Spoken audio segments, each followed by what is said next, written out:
Summer. It's finally here in Northern Europe as well. The perfect time to watch a movie about a killer car. Yay!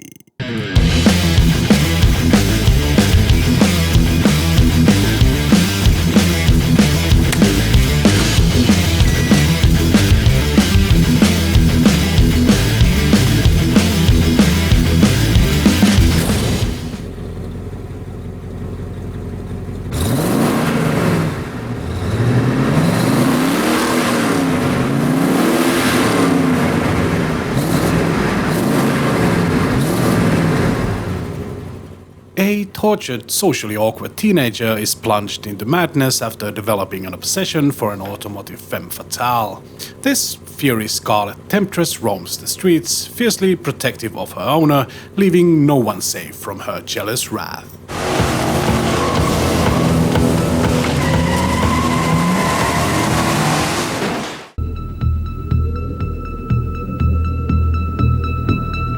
In 1983, John Carpenter was looking for work after his big push with The Thing had been a disappointment at the box office, and Universal had bought him out of his multi-picture deal. He had already been attached to another project, namely Firestarter, also based on a book by Stephen King. But when this project was delayed and the producer Richard Gobritz came shopping for a director, Carpenter jumped at the chance to direct Christine, getting the movie a respectable budget of around $10 million. Damn it, John, you're up to something. I've seen that look before. Filming began in February 1983 and ended in late April. The film marked a pivotal moment for Carpenter, offering him an immediate opportunity for redemption. He said he pragmatically considered directing Christine a job rather than a passion project. Choices dictated by necessity. Man's gotta eat. While many of my favorite John Carpenter movies were actually made after The Thing, I still think part of his soul and optimism died with it. It should be said that The Thing was not a box office failure. It did make a profit. Its success was merely disappointing, and the critics for some ungodly reason panned the movie that would be later considered his greatest masterpiece. But back to Christine. Carpenter read King's book and did not consider it very scary. The public, however, loved it. The book jumped to #1 when the movie was being filmed and was still very popular at the time of the film's release, which would certainly help the movie to succeed. And succeeded dead. With a budget of $10 million, Christine grossed a respectable $21 million at the box office. This was actually quite a bit more what The Thing grossed the previous year. While not a blockbuster, it was a financial success and importantly restored much of the industry's confidence towards Carpenter. Reviews were fairly positive as well, often praising the acting, special effects, and describing the movie as fun and entertaining. However, Stephen King was not among the advocates and has called the movie boring. Then again, he didn't like Stanley Kubrick's version of The Shining either, so take it with a pinch of salt. The music was composed by Carpenter in cooperation with Alan Howarth. This was already the 5th time they worked together on music and sound effects. Donald Morgan was enlisted as the director of photography. His collaboration with Carpenter would continue with Starman the following year. For the special effects, Carpenter brought in Roy Arbogast, fresh from his work on The Thing, while Terry Leonard executed some of the film's most breathtaking stunts. The movie featured a fairly unknown cast. The distributor Columbia Pictures originally wanted bigger stars, and names like Brooke Shields and Scott Baio were among the names suggested for the main roles. However, Carpenter and his team charted a different course, opting for a cadre of young, relatively unknown actors. Kevin Bacon was on the verge of taking the top role, but ultimately pursued the lead in Footloose. Finally, the roles of Arnie Cunningham and his best friend Dennis were entrusted to Keith Gordon and John Stockwell respectively. They never got close during the production, and Gordon described their dynamic a bit competitive. Completing the main cast, the only 19-year-old Alexandra Paul was cast in the role of Lee Cabot. While the main trio was unknown and inexperienced, the supporting cast just oozed experience and charm. Robert Prosky was cast as the garage owner Will Darnell, and Christine Belford took the role of Arnie's dominating mother despite only being in her early 30s. The always brilliant Robert Blossom was chosen for the role of Christine's previous owner, George LeBay. Kelly Preston, who was still fairly unknown at this point, took the role of the main cast schoolmate, Roseanne. Surprisingly, the only recurring actor from Carpenter's previous films was the great Harry Dean Stanton, who played the police detective Junkins. He previously worked with Carpenter on Escape from New York 2 years earlier. Yet the spotlight inevitably turns to the true star of our tale, and she deserves a closer look. The 25-year-old Plymouth Fury was cast in the role of Christine. She had not worked with Carpenter previously, but was heavily featured in King's book. While her more well-known colleagues like the Corvette, the Charger, Mustang and the Thunderbird had consolidated their reputation in the American muscle car mythos, Fury was still fairly unknown. Plymouth suffered from health problems all her life. She had an unfortunate birth defect in her transmission, which was already extremely prone to organ failure in her advanced years. Okay, this shit is getting too dark. I'm literally tearing up here. Only 5,300 Plymouth Furies rolled out of the production line, and the crew posted classified ads to find as many for the movie as they could find. 24 examples were finally acquired, and 17 functional cars were compiled from the available samples. For certain shots, lookalikes such as the Plymouth Belvedere or Savoy were also employed. Unlike the custom-ordered Fury from King's narrative, the model was originally produced only in sandstone white with beige interior, which did not make things any easier. The transmissions gave out constantly during filming, which made the maintenance of a functional fleet of cars a daunting task indeed. The available cars were used for different duties. While some prime examples were used in most of the scenes, many were reinforced to be used in stunts or had souped-up engines for certain shots. A select few were stripped to be used in the driving scene filmed in a studio or featured in the iconic regeneration sequence. Only 2 Furies survived the production, while the rest were sold off as scrap. The survivors now reside in private collections. One car was up for auction in 2020, but the highest bid of $275,000 did not meet the reserve price or the $500,000 estimate, which breaks my heart. Why on earth was I born good-looking instead of rich?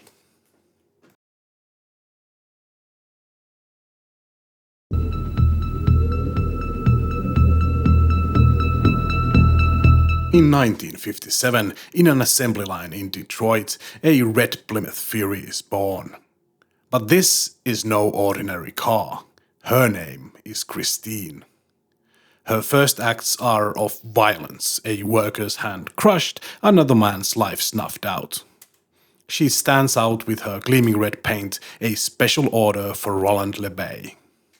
Arnie Cunningham is a high school senior and a favored prey for bullies. While on a drive with his popular jock friend Dennis, he experiences love at first sight. She is battered, she is broken, but to Arnie she is perfect. Ignoring his best friend's protests, after some very unorthodox haggling, he buys her, and so begins her ascension and his descent. With every dent he smooths, every part he replaces, Arnie evolves. The once shy and awkward boy grows confident, but it's a confidence laced with arrogance and a hint of menace. Has it ever occurred to you that part of being a parent is trying to kill your kids? After the ubiquitous Stephen King bully crew violently wreck his great love, something magical happens. In this fantastic scene, Christine rebuilds herself and by proxy also rebuilds Arnie. His devotion to her is now complete. His family, his friends, even Dennis can only watch in immuted horror as he becomes a complete stranger. Talking about Christine, man! No shitter ever came between me and Christine. Christine's jealousy knows no bounds. She is a lover who demands undivided attention, and she will not be denied. Those who insult her or try to come between her and Arnie pay the ultimate price. Fueled by rage and a desire for revenge, the bullies who harmed her are killed one by one as the inferno on wheels chases them wherever they go.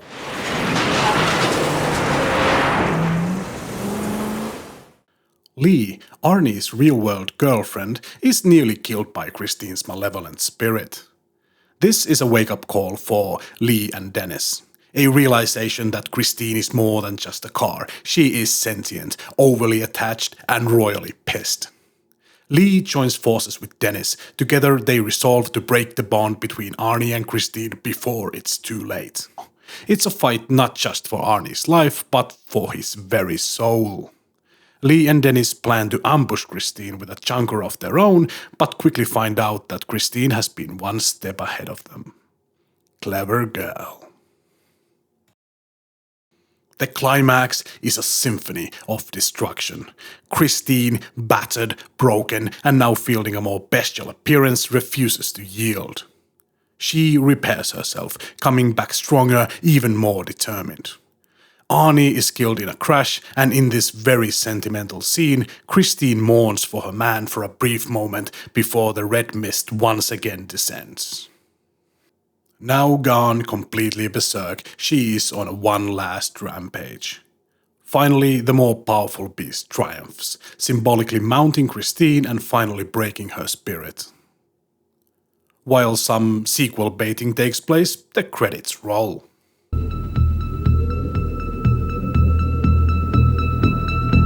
Christine was mainly filmed in northeastern Los Angeles.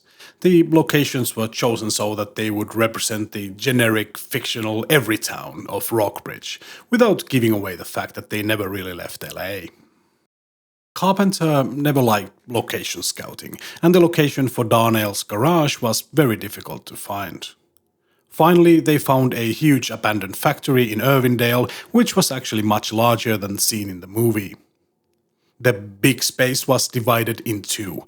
The other half was used as a set for Darnell's garage, whereas the other half was turned into a workshop to modify and repair the constantly malfunctioning Furies. The opening shot in the makeshift production line was filmed in an abandoned warehouse in San Fernando Valley. The crew did a great job of replicating a 1950s production line in Detroit.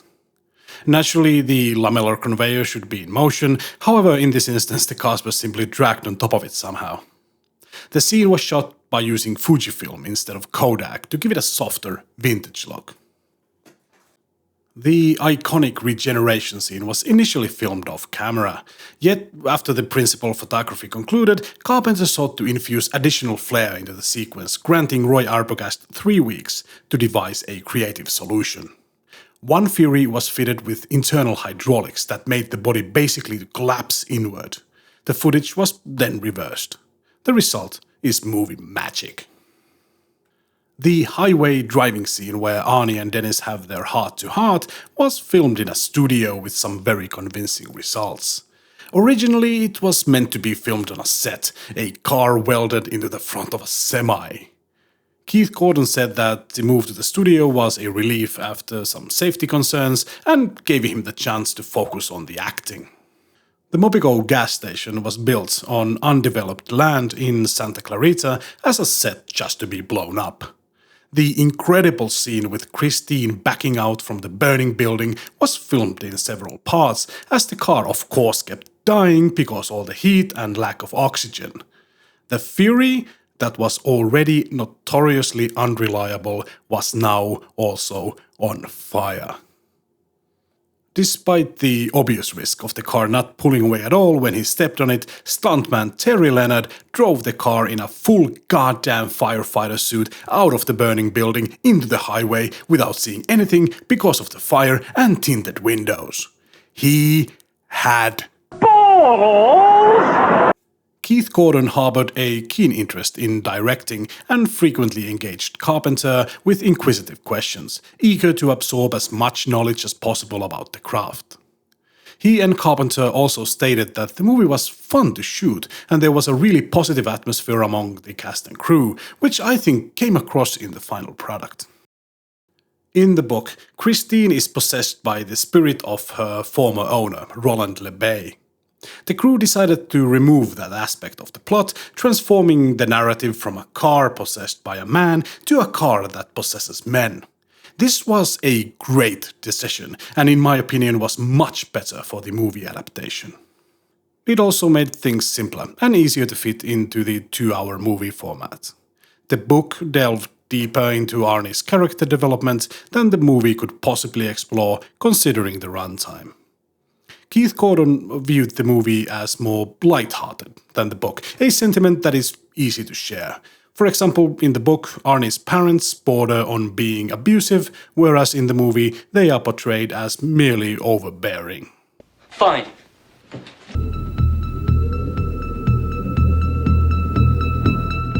I first saw the movie as a teenager, and even back then I liked the movie, but I really learned to appreciate it when I reached the respectable age of a grown-ass man. For this review, I watched the 4K version from 2018 and re-listened the soundbook from Audible. Christine is my favorite John Carpenter movie. No, that's right, not Halloween, not The Thing, Christine. For me, it's not a matter of choice. While The Thing works much better as a horror movie, Christine is the one that I find myself watching more often.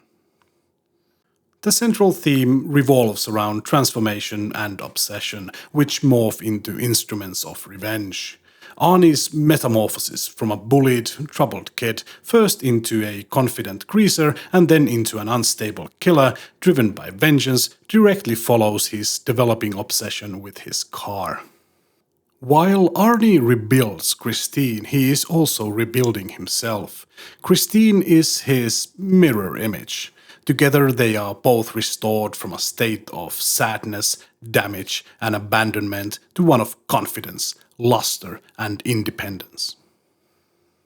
The movie pokes at our obsession with automobiles. Even if you are not a car enthusiast, you can probably remember your first car and the feeling of freedom and independence it gave you.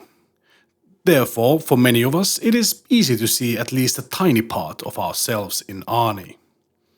Anthropomorphizing automobiles was nothing new at the time. Audiences were already introduced to Herbie the Beetle 15 years earlier. Of course, while Herbie was fun and cheerful, Christine is just fucking evil. The exact dynamic between Arnie and Christine is left for the audience to interpret. While Christine is seen doing the killings, it remains unclear whether Arnie is even behind the wheel or not. Did Arnie's repressed hatred fuel Christine, or did Christine's malevolence corrupt Arnie? Maybe they made each other worse. Acting is great across the board. The dynamic between Arnie and Dennis works well, despite them being the virtual opposites of each other. While the main cast does its job very well, the main magic comes from the supporting cast in the form of entertaining performances from Prosky, Blossom, and Stanton. Carpenter's musical score is again, as you'd expect, excellent. In late 2017, Carpenter also directed a music video for Christine, and it's just great. I'll leave the link below. The video also features a Volkswagen thing, as seen in his 1980 movie The Fog, which I already covered, by the way. I should also note that there is supposed to be a Blumhouse remake in the works with Brian Fuller's name attached to the project. While I like Fuller's work, I don't think Christine needs a remake as there is nothing really to fix. I would have been more open to a prequel, concentrating maybe on the Roland LeBay storyline, or even some kind of a sequel, but I really wish they would leave this classic alone. My main criticism of the movie is that it's not scary. While Carpenter executed the production flawlessly, the central premise of a possessed car inherently lacks fright factor. Carpenter has stated that In a sense, Christine was not even really a horror movie. There is very little gore or actual moments of terror. I think the movie is more of a character-driven thriller with some horror elements thrown into the mix. Apart from that, there is very little I can criticize. I would have wished that Arnie's plunge into madness would have been more gradual, more subtle, and his motivations could have been better presented. There are several deleted scenes where Arnie discovers that his best friend is now dating his ex, and I think bringing this jealousy angle into the plot would have been interesting to see. Christine is such a fantastic little movie that is still just as fun and impressive as it was when it came out. Even if this was merely a job for John Carpenter, the growl of Christine's small block V8 never fails to leave me in awe.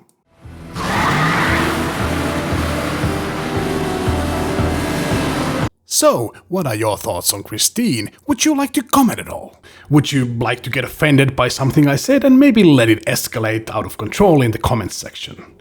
If you want to see more content, please like and subscribe, and if you don't, then that's okay too. God bless you, sir. Right, let's get the hell out of here before they're